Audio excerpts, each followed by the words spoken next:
and we came to the following conclusion. You did very, very well. You did an excellent performance, and we congratulate you on this. Athènes, capitale de la Grèce.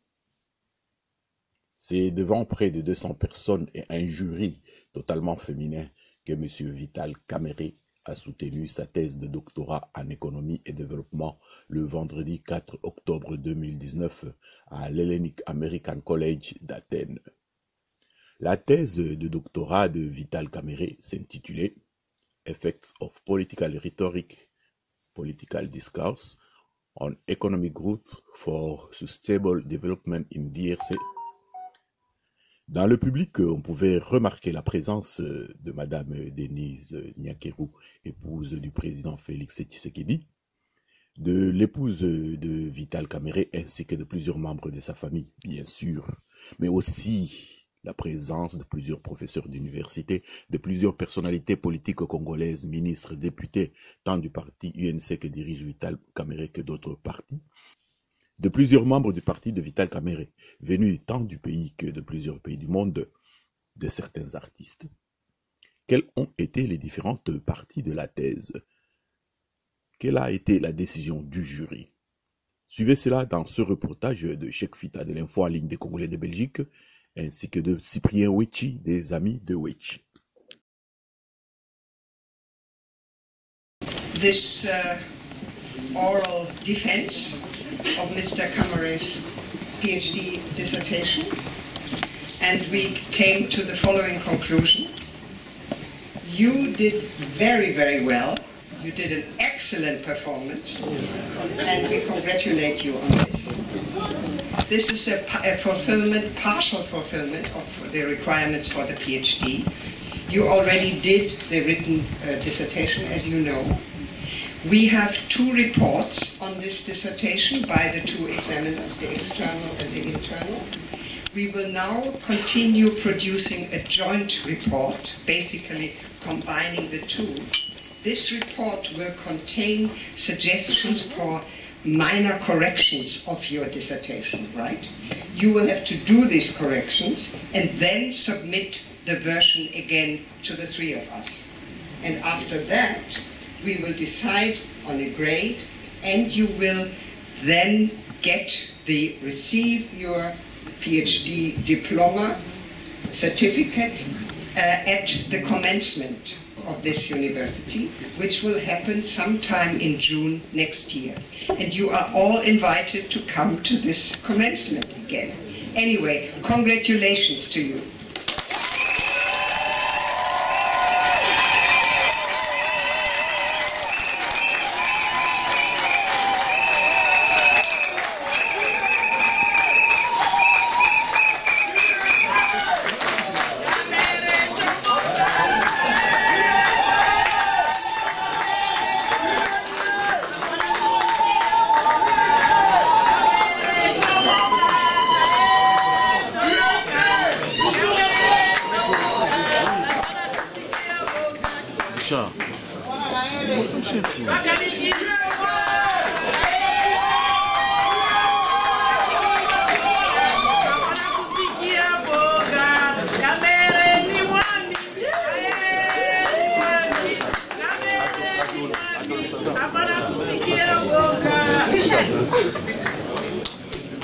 Dear Professor and the members of the jury, ladies and gentlemen, all our warmest thanks to Mrs. Professors, Doctors House and Themis for their continued availability during this scientific accompaniment. Thank you for all remarks made to the work so that it constitutes today a scientific contribution for the qualitative sciences the people develop themselves. I thank you for your support. I thank you, members of jury. Thank you very much. And what I say again? Thank you very much.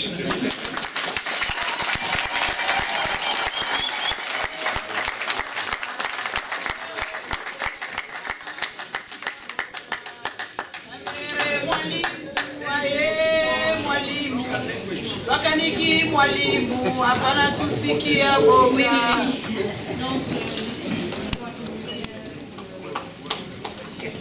Amita ni nyota, ni nyota. Ce qu'on voulait dire que vous devez savoir que dans la tradition anglo-saxonne, même si on vous donne le titre, vous devez passer par la graduation, c'est-à-dire la cérémonie, elle se fait une fois l'an. Donc je serai obligé de revenir ici tout en étant docteur, mais venir porter maintenant officiellement ma toge. Ça sera à côté de mes enfants, donc Dauphine à ce moment-là aura sa licence et petit Christian. Ça me fait vraiment plaisir, mais à partir d'aujourd'hui, je suis quand même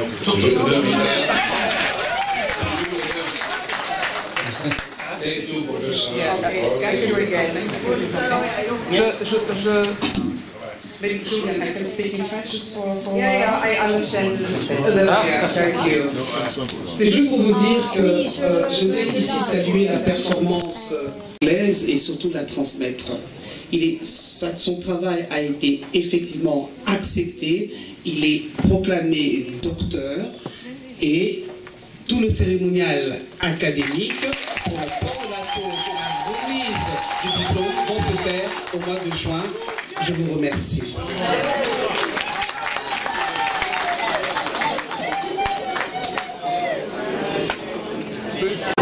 Je crois que le chef va se mettre à... Monsieur Vital Kamerhe, d'abord félicitations pour le travail scientifique parce que ce n'est pas tous les jours qu'on voit un homme politique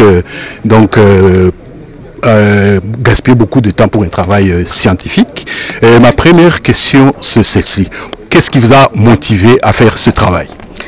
Ce qui m'a motivé d'abord, c'est l'obsession de voir notre pays sortir de la zone de misère, de la zone de la honte, alors que ce pays, la République démocratique du Congo, ce géant qui est couché là au cœur de l'Afrique, a beaucoup d'atouts, innombrables et inégalés. Et qu'il suffit d'avoir un bon leadership, et que nous prenions tous la décision de dire quel modèle de développement nous proposons à notre pays et nous y allons. Donc là, j'ai voulu donner ma petite pierre à la construction de ce nouveau Congo que nous voulons voir debout. Et quand il va marcher avec les 9 voisins et les voisins des 9 voisins.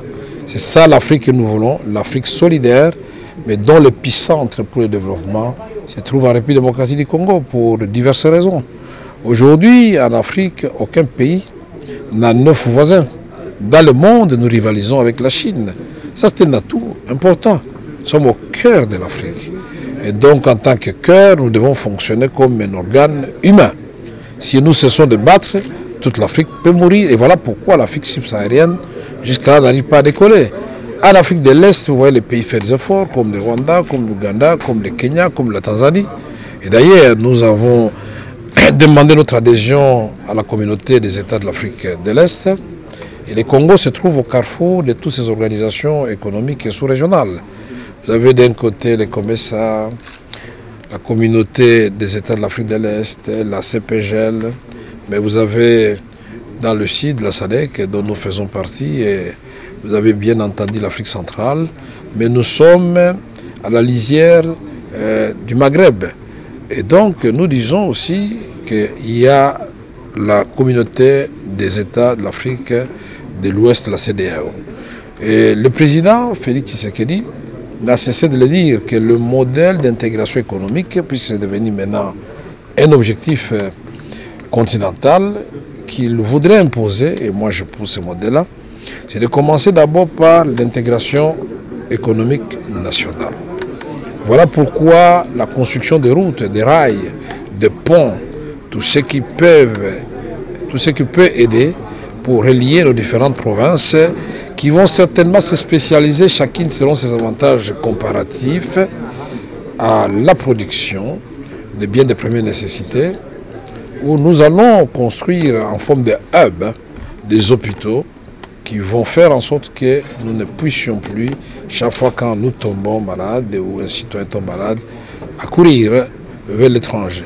Et on a commencé. Mais ce qui m'a poussé davantage, c'est de dire on doit briser ces paradoxes. Des pays, bon, riches potentiellement, mais dont la population est classée parmi les plus pauvres de la planète. C'est un péché que nous commettons. Nous enterrons nos enfants, nos parents, dans des cimetières où il y a du coltan, il y a de l'or, il y a du diamant, il y a du cobalt, il y a du cuivre et beaucoup d'autres minéraux qui se trouvent dans les tableaux de Mendeleev. Ça, c'est un péché. Et voilà, c'est le travail que nous offrons non seulement en priorité au peuple congolais, à l'Afrique et au monde, démontre la place de la culture, de la langue, quand on retrouve son identité et quand la magie s'opère entre les gouvernants et les gouvernés, quand celui qui gouverne peut vendre son projet de société, qui tienne compte des desiderata du peuple et être entendu dans la langue que le peuple comprend, et vice-versa.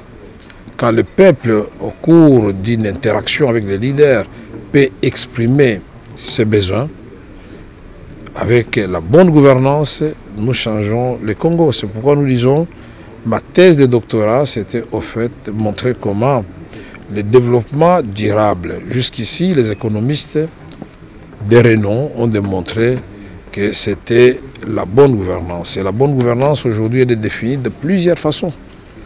C'est la croissance soutenue et durable, ce n'est pas seulement une croissance conjoncturelle, c'est la transparence, c'est la gouvernance avec la participation de la société civile, c'est la gouvernance en respectant les droits humains, c'est la gouvernance en combattant les antivaleurs telles que la corruption, les détournements des deniers publics.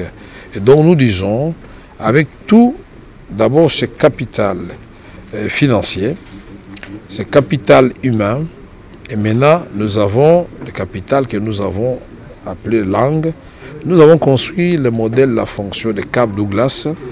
Nous avons démontré par l'économétrie que si on fait interagir une des variables indépendantes, nous pouvons faire augmenter et montrer son apport sur la production.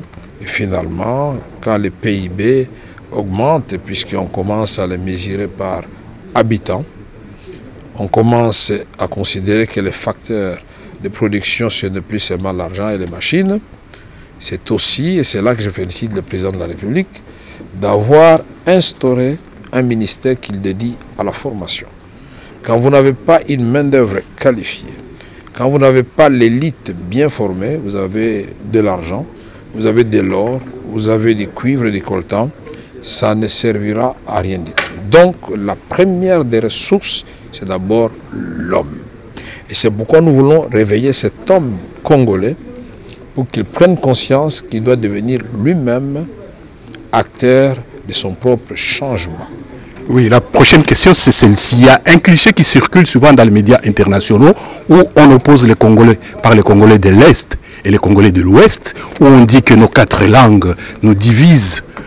Or, on sait que la diversité, c'est une richesse. Dans votre travail, est-ce que vous avez abordé cela? Si oui, comment? J'ai commencé par dire, d'ailleurs, dans l'introduction du texte qui résume mon travail, que le multilinguisme du Congo, c'est ça sa richesse. Mais pourvu qu'on sache comment s'en servir. Imposer 4 langues nationales aux Congolais, si nous commençons aujourd'hui, dans 25 ans, nous aurons une génération de Congolais qui auront appris leurs études non seulement en français, mais dans les 4 langues nationales. Le musée Laurent Désiré Kabila a voulu essayer l'expérience avec les brassages culturels à travers le service national, mais son œuvre malheureusement a été trop vite interrompue.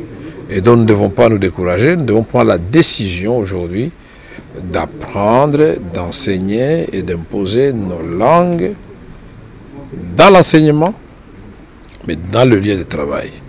Quand le président du Rwanda, Paul Kagame, a dit en plus du français, j'ajoute l'anglais parce que le monde aujourd'hui tourne autour des anglo-saxons. Même les Chinois, quand ils viennent négocier avec vous, ils parlent beaucoup plus facilement l'anglais que le français. Et quand il a ajouté, il dit non, le Kinyarwanda devient la langue officielle.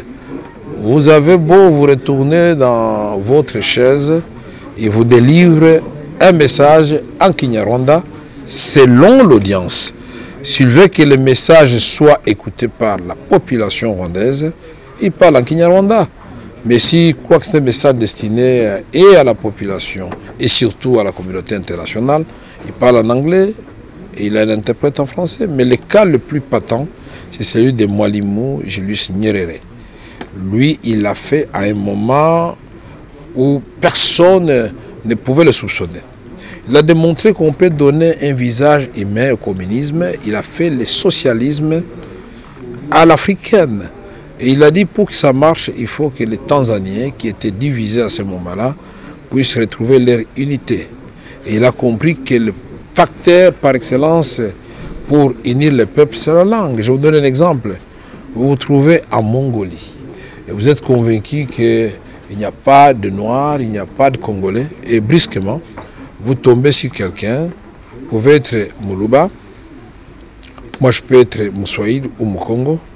Mais si seulement je vous dis un bonjour dans l'une des 4 langues nationales chez nous, vous allez sursauter tout de suite. Il dit ça c'est mon frère. Même quelqu'un de Congo-Brazzaville, vous le voyez, il dit ça c'est mon frère. Et je peux aller trop loin. Vous vous retrouvez avec un blanc ou un noir qui parle français dans un milieu où vous ne soupçonnez pas la moindre présence de quelqu'un qui maîtrise le français. Et là vous dites, ouais, la langue c'est un élément aussi de rapprochement. Mais dans notre travail, c'est un élément qui, bien utilisé et qui cible. Et en même temps, c'est lui qui communique doit être en mesure de donner correctement le message. Ça réveille. Notre objectif, c'est quoi? C'est d'avoir une bonne communication sur la vision que nous avons pour le Congo. Et que les Congolais comprennent que dans peu de temps, si nous nous réveillons tous, la RDC pourra devenir la Chine de l'Afrique. Une question de... Oui, allez-y. Il n'y a pas longtemps, vous vous moquez des Chinois. Mais vous vous rappelez, dans les années 40, ça doit être en 47, 48, 49, quand Zhou est allé, il dit, moi je vais traverser les eaux, les océans, mais je vais apprendre, je vais acquérir le savoir pour venir servir mon pays. Si je meurs, les eaux m'emportent, ça sera une mort glorieuse. Mais si je reviens, je vais apporter le savoir aux Chinois. Et il est revenu, il était devenu premier ministre de Mao Zedong. Et quand les Deng Xiaoping sont revenus et les autres, la Chine avait eu un visionnaire qui s'appelait Mao. Mao savait qu'il avait fait la révolution culturelle, mais il savait que ça ne suffisait pas. Il fallait maintenant, à un moment donné, qu'il y ait un Deng Xiaoping qui a ouvert la Chine au marché. Et puis finalement, le successeur qui est venu, et qui a fait l'avantage. Quand vous voyez ce que Xi Jinping, ce qu'il fait, en fait, c'est devenu l'attraction terrestre. Tout le monde devait commercer, échanger avec la Chine. Les États-Unis sont les premiers débiteurs de la Chine en termes de dettes. Qui pouvait s'imaginer ça? Voilà le Congo dont nous rêvons. Nous voulons que la RDC devienne la Chine, d'entrer des donner au monde les matières qui vont construire les moteurs qui vont se substituer à ces moteurs qui polluent l'atmosphère dans le Congo, puis doublement contribuer à ces défis qui menacent aujourd'hui notre maison commune, la planète Terre, mais en même temps, l'eau. Si les eaux du Congo, au niveau de l'embouchure, pas avant, j'ai toujours précisé cela, il y a une bonne politique de ces eaux pour aller remplir le lac Tchad et pour rayonner à travers l'Afrique, parce que nous sommes encastrés entre 2 déserts. Hein. Il y a le désert du Sahara qui descend dangereusement et nous avons le phénomène Bororo, le phénomène Boko Haram, parce que les jeunes qui étaient des éleveurs, qui étaient des agriculteurs, n'ont plus de l'eau. Mais vous avez aussi le désert de Kalahari qui monte vers chez nous. Mais si nous restons comme ça avec ces ressources sans les valoriser, eh bien, nous allons être l'objet d'une agression cette fois-ci, pas pour le minerai, mais ça sera pour l'eau. Et je crois que nous avons 2 dangers qui nous guettent. Les sols que nous avons, 120 millions d'hectares de terre, donc 80 millions accessibles tout de suite, et 40 millions irrigables, c'est le même espace cultivable que la Chine. Mais pourquoi c'est gâchis? C'est l'homme. La crise que nous avons, c'est la crise du management. L'homme, le leader, l'élite congolaise doit se réveiller et prendre la bonne direction. Bien. Une question de Cyprien Ouechi, des amis de Ouechi. Vous avez conclu votre travail en disant que le langage c'est un facteur de développement. Dans le cas de la République démocratique du Congo, comment pouvons-nous utiliser les 4 langues comme facteur de développement? Oui, d'abord, j'ai commencé par dire que quand on m'a posé une question là-dessus, j'ai démontré que le Congo, finalement, la boucle est bouclée. Nous avons eu tous les présidents, vraiment chacun à son tour, qui ont fini par parler, chacun à un moment donné, l'une des langues nationales. Les 4, la boucle a été bouclée par Félix Tshisekedi. Kasavu, c'était le Kikongo. Mobutu, c'était le Lingala. Laurent Désiré Kabila et Joseph, c'était le Swahili. Et voilà, on boucle la boucle avec Tshisekedi. Et la décision que je lui propose de prendre, c'est de briser ce cercle infernal où à chaque fois, quand on arrive, on privilégie la langue d'origine du président régnant. Ça ne peut pas aider le pays à se retrouver dans le projet de société et encore moins dans la vision du président. On va dire, bon, c'est une vision pour les ressortissants du même coin que le président. Et voilà pourquoi nous rappelons aussi que la magie que Joseph Kabila et Tshisekedi ont opéré à travers cette coalition Cash-FCC, c'est que les 2 messieurs vont rester dans l'histoire pour avoir pris la décision. Je commence par Joseph Kabila. Rien ne pouvait l'empêcher d'utiliser l'armée et faire comme on fait ailleurs, c'est-à-dire après des milliers de morts, il reste au pouvoir. Félix Tshisekedi pouvait dire, écoutez, moi je ne supportais pas ce monsieur, je ne peux pas travailler avec lui, parce que je considère qu'il n'avait pas bien géré le pays et tout ce qu'on lui collait comme anathème. Mais ils se sont élevés. Et c'est ce que nous demandons les leaders. Levons-nous et montrons la bonne direction à notre peuple. Un événement qui a changé le cours de l'histoire. Peut-être que vous ne vous rendez pas compte, après l'élection de Lumumba et de Kasavubu, nous avons eu la rébellion de 1964. Il y a eu les coups d'État. Après la conférence nationale souveraine, pendant que nous rêvions, Laurent Désiré Kabila est arrivé. Mais après 2006, nous avons eu Kundabatware avec le CNDP. Après 2011, nous avons eu les M23. Mais maintenant, après l'élection du 30 décembre 2018, Félix Tshisekedi et Joseph Kabila nous ont donné la paix. Sans un seul coup de feu. Sans un seul coup de feu. Sans une seule goutte de sang. Et ceci, j'ajoute, on ne mange pas la paix malheureusement. Maintenant, il faut du pain. J'appelle ça PP. La paix et du pain. Et ce que le président est en train de dire, il est temps que le sol qui est riche puisse prendre sa revanche sur le sous-sol. Là, je suis en train de paraphraser le président de la République, Félix Tshisekedi. Il a dit à travers le monde, un président doit avoir une vision pour son pays. Et donc, nous allons l'accompagner dans ce travail avec tout ce que nous pouvons donner, avec toutes les limites reconnues. Bonjour, c'est pour Info en ligne des Congolais de Belgique. Est-ce que vous pouvez vous présenter et nous donner vos premières impressions après cette défense de thèse? Oui, je suis grec. Je viens du Congo. Je m'appelle Jean Koundouris. Je suis de Lubumbashi. Donc je connais très bien M. Kamere. Et je suis très heureux d'être ici et de l'entendre parler en anglais. Et par rapport à sa défense, qu'avez-vous retenu? Qui connaît très bien sa thèse. Et que c'est une très bonne chose de parler toutes les 4 langues du Congo. Ok, merci. Professeur Kinke Moulumba, bonjour. Bonjour. On vous a vu ici à la défense de thèse de Vital Kamerhe. Qu'est-ce qui a motivé votre déplacement? D'abord une invitation. J'ai répondu à une invitation. C'est un partenaire politique, membre du CASH, comme moi-même. Je suis celui qui a rejoint Félix après que Vital le rejoint. Il fallait absolument que je lui apporte mon soutien de partenaire, d'une part. D'autre part, je suis scientifique. Vous avez vu que j'ai été placé aux côtés de collègues professeurs d'université à la première rangée. Donc c'est quand même le scientifique du pays qui était là. À ces doubles titres, il fallait que je sois là.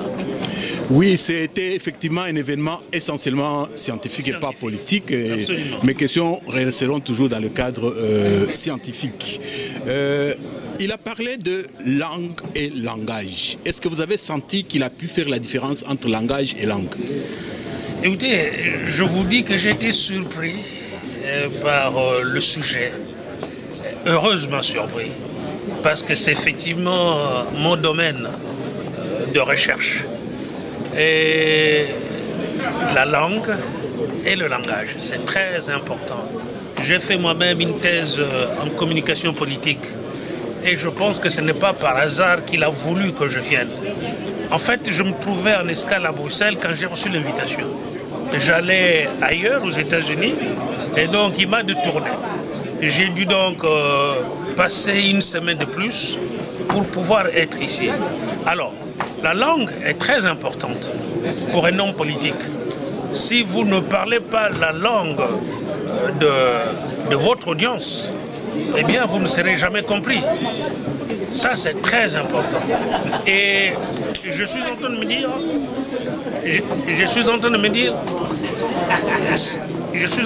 si le président Caméré n'a pas voulu passer le message subliminal qui est le sien. Vous savez, c'est un homme qui est polyglotte. Et aujourd'hui, il parle les 4 langues du pays. Et aujourd'hui, il a ajouté une autre langue, l'anglais. Eh bien, ça lui donne de la force en tant qu'homme politique. Voilà. Quant au langage, il s'agit du message finalement que vous passez. Il ne s'agit pas seulement de dire des choses, il s'agit du contenu. Hein? Un peu comme les journalistes que vous êtes, vous dites il y a le message et il y a le contenu. C'est 2 choses qui sont importantes. Vous avez beau parler pendant toute une journée, quand arrive l'heure du vote, eh bien on ne vous vote pas parce que vous n'avez pas été compris. Alors vous êtes surpris, mais comment est-ce possible que j'ai pu parler pendant toute une journée et que les gens ne m'ont pas compris? Parce que vous n'avez pas été en mesure de savoir, de répondre à ce que les gens veulent. Et c'est un lien important que celui que cette thèse a pu faire. Une dernière question. Il m'a semblé que le fait qu'il y ait plusieurs langues est souvent sujet de division chez nous. Mais est-ce que le fait d'avoir plusieurs langues n'est pas une richesse du fait de la diversité? Par rapport à sa thèse, qu'en avez-vous retenu? Non, plusieurs langues, c'est de la richesse. Vous avez raison. Mais à nouveau, c'est ce que je disais, il faut que l'homme politique puisse être en mesure de parler ces langues de son peuple. S'il ne parle pas ces langues de son peuple, il sera incompris. C'est l'homme d'ailleurs. C'est ça justement la particularité de Vital Caméré. Donc, moi j'ai dit, plus on a des langues, mieux c'est. Mais à nouveau, nous avons quand même des langues qui sont des langues qui sont celles qui nous unissent. Je pense qu'aujourd'hui, et il a bien dit, il a dit, le président Tshisekedi parle Tchelouba, sa langue, il parle Swahili du fait de son épouse, il parle Kikongo du fait d'avoir étudié dans le Bas-Congo. Ça lui fait un plus que peut-être d'autres n'ont pas. Voilà. Et en tant que scientifique, lorsque Mzee Laurent Désiré Kabila est venu au pouvoir, il a imposé les Swahili par rapport à Lingala, Kikongo et Tchelouba. Qu'est-ce que ça vous a fait?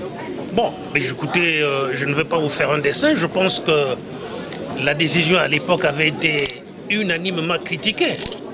Et le fait même d'avoir décidé qu'on mette une phrase de la langue swahili sur la monnaie nationale, ça avait été critiqué par tous les Congolais. Et je n'ai pas d'autres commentaires à faire. Et un petit mot concernant la thèse de M. Vital Caméré, pour les gens qui n'ont pas assisté, qu'est-ce que vous avez retenu? Écoutez, j'ai retenu cet effort qu'a l'homme politique de communiquer. Vous savez, la communication est quelque chose de très important. Et finalement, quand on parle des langues, on parle de la communication.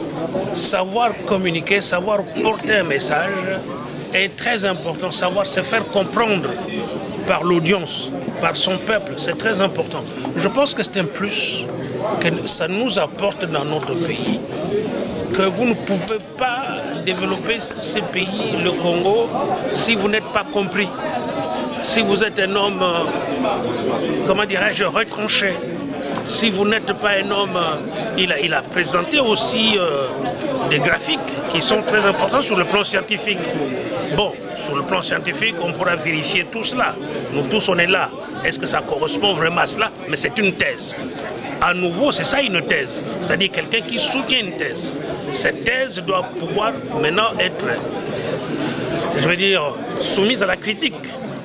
Mais au départ, moi je trouve que c'est une démarche, en tant qu'homme de communication moi-même, je trouve que c'est une démarche que je comprends parfaitement. Mais il faut faire attention. Il faut faire très attention parce que dans notre pays, on s'imagine que la communication règle tout. Non, la communication ne règle pas tout. D'ailleurs, c'est ce qu'il dit aussi dans sa thèse. Il dit qu'il faut avoir une vision qui puisse être portée par la communication. Il faut au départ de la bonne gouvernance et que cette bonne, c'est-à-dire en clair ce qu'on dit, bien faire et faire savoir. Voilà ce que je peux dire. Merci beaucoup. Je vous en prie. Ok. Madame Nicole Boatia, bonjour. Bonjour. Vous étiez dans le jury de la défense de M. Vital Kamerhe. Pouvez-vous nous dire en français quel était le titre de ce travail? Le titre est très simple, c'est la rhétorique politique, la bonne gouvernance et le développement durable en RDC. Il veut simplement montrer comment est-ce que la langue, la bonne maîtrise de la langue par toute une communauté, par tout un peuple, peut favoriser une bonne gouvernance par rapport aux leaders politiques qui parlent la bonne langue et ça conduit à un bon développement. Vous qui avez lu toute la thèse et qui avez été dans le jury, pouvez-vous nous en donner un résumé en quelques lignes? En quelques lignes, le travail est divisé en 5 grands chapitres. Dans le chapitre 1, par exemple, il énonce les concepts justement de ce qu'il entend par développement durable, par bonne gouvernance et surtout par la rhétorique politique, qui veut simplement dire qu'un bon politicien, pour qu'il ait l'adhésion du peuple avec lui, doit parler correctement, doit avoir une bonne communication. C'est ça la rhétorique. Et cette communication, pour le cas du Congo, doit être faite dans les 4 langues. Parce qu'un mot dit en Chimba, en Swahili, en Kikongo Lingala, ne peut pas toujours dire la même chose en français ou en anglais. Et il a estimé que l'importance de faire ressortir ces langues-là peut conduire à un bon développement. Il a pris l'exemple de la Tanzanie, où Julius Nyerere a compris qu'il fallait parler Swahili en plus de l'anglais pour atteindre un certain seuil de développement. Vous avez posé une question concernant M. Laurent Désiré Kabila. Quand il est venu au pouvoir, il a supprimé les autres langues. Il a pris le Swahili comme langue nationale. Et vous avez posé la question à M. Kamerhe. Et quelle a été la réponse de M. Kamerhe? Et pourquoi avez-vous posé cette question? M. Kamerhe a répondu en disant que c'était une mauvaise communication, parce qu'il a montré dans un graphique les effets de la bonne ou mauvaise communication sur le peuple qui doit se développer. Oui, notre cher retraité M. Kabila avait pris la bonne ou mauvaise idée de faire du Swahili comme étant une langue, on va dire, un peu, pas supérieure, mais au-dessus des autres. Ça crée une frustration par rapport aux autres. Rappelez-vous, c'était sur les passeports et sur les billets de banque. Les autres communautés se sont senties frustrées. Et cette communication est très mauvaise. Effectivement, alors qu'il avait suscité une joie dans la libération, ça commençait à s'affaisser parce qu'on a eu l'impression qu'il ne s'adressait qu'à une seule communauté. Et la rhétorique a baissé. Mais plus tard, quand il a compris que ce n'était pas comme ça qu'il pouvait engranger la population autour de lui, eh ben, cette idée a été abandonnée et que toutes les langues se sont retrouvées concernées. Et voilà que nous sommes sur le bon rail. Il y a une question que j'aurais aimé poser au récipiendaire, mais je vous la pose quand même. Il y a langue et langage. Est-ce que dans le travail, à un moment, il a fait la différence nette entre langue et langage. Parce qu'on peut dire que le langage politique et la langue politique, c'est pas la même chose. Effectivement, c'est pas la même chose, mais il a fait une thèse en anglais. En anglais, la langue dont vous parlez en anglais, c'est tongue. Donc, et le langage, au point de vue, on va dire, pragmatique, et au point de vue linguistique, c'est autre chose, language. Donc, traduire language et langue en français, c'est un peu difficile quand vous faites une thèse en anglais. Alors, le mot language a été privilégié, mais un francophone, en lisant cette thèse, peut comprendre qu'il s'agit effectivement de la langue au sens français du terme. Une dernière question pour moi. Maintenant, il a été proclamé ou pas? Parce que vous dites qu'il doit encore revenir. Pourquoi faire? Vous verrez que dans toutes les proclamations, la thèse est acceptée, un mémoire peut être accepté et on demande quelques corrections, vraiment par formalité, pour qu'elle puisse être publiée. Et ensuite, en tout cas dans la formalité de cette université hellénique, il faut que le récipiendaire revienne pour avoir une proclamation solennelle et surtout une remise du diplôme solennelle. C'est ça, et c'est rendez-vous en juin. Il a terminé avec quel grade, hein? D'habitude on dit grande distinction. Non, ici chez les anglo-saxons on ne donne pas de distinction, on dit simplement accepter. D'ailleurs chez nous aussi à l'UNIKIL, maintenant on ne donne pas les mentions, on dit simplement accepter. Et pourquoi? Mais parce que c'est comme ça, c'est pour montrer que toutes les thèses sont bonnes, toutes les mémoires sont bons et chacun selon sa concurrence, ses habilités, ses capacités peut faire une thèse ou un mémoire pouvant justement transformer le devenir du monde. Et pour terminer, un petit mot. Mais je suis très contente, moi c'est tout un honneur pour moi d'avoir été choisi comme ils disent ici, consider examiner, c'est-à-dire un professeur extérieur pour la thèse de doctorat de M. Caméré. Et je suis d'autant plus contente parce que c'est toujours une fierté de venir représenter son pays dans des universités étrangères. Vraiment, merci. Okay. Merci beaucoup, Madame Nicole Boacha. Merci beaucoup. Madame, une petite réaction par rapport à la cérémonie d'aujourd'hui. Pour l'instant, je suis sous l'émotion.